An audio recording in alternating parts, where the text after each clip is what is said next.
Əbu Bəsir deyir ki, İmam Sadiqə sual verdim. İnnən nase yəqulun fəma ləhu ləm yusammi Əliyyən və əhlə beytihi əleyhiməssalam fi kitabı əzzə və cəl. Deyir, insanlar belə deyirlər bizə. İndi Əbu Bəsirdən insanlar soruşub, Əbu Bəsir cavab verə bilməyib, imamdan soruşur. Deyir, insanlar bizə deyirlər ki, nə olmuşdu ki, Allah niyə görə Quranda Həzrəti Əli əleyhissalamın və onun əhl-i beytin aşkar adlarını zikr eləməyib? Necə ki, indi də bizə bu sualı verirlər də. Niyə görə Quranda Əlinin adı aşkar yoxdur? Niyə Quranda İmam Həsənin adı aşkar yoxdur, İmam Hüseynin adı aşkar yoxdur, yəni aşkar şəkildə, açıq şəkildə yoxdur. Əbu Bəsir deyir, İmam Sadiqə dedim ki, insanlar bu cür deyir, niyə görə yoxdur? İmam Sadiq əleyhissalam cavab verdi, qalə fəqalə qulu ləhum.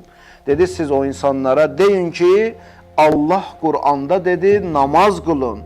Amma sübh namazı 2 rükətdir, zöhr namazı 4 rükətdir, əsr namazı 4 rükətdir, Şam namazı, məğrib namazı 3 rükətdir, İşa namazı 4 rükətdir, onu Allah Quranda demədi.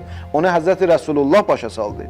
Allah Quranda dedi ki, təvaf edin, amma demədi təvaf 7 dəfə fırlanmalısan Kəbənin başına. Allah Quranda dedi ki, oruç tutun, amma orucu nə batil eləyir, onu Həzrəti Rəsulullah izah elədi bizə. Eləcə də Allah Quranda dedi ki, əmir sahiblərinə itaat edin. Həzrəti Rəsulullah buyurdu ki, əmir sahibləri Əli və övladı Əlidir. Yəni Əli və Əlinin övladlarıdır ki, Allahın salamı olsun onlara.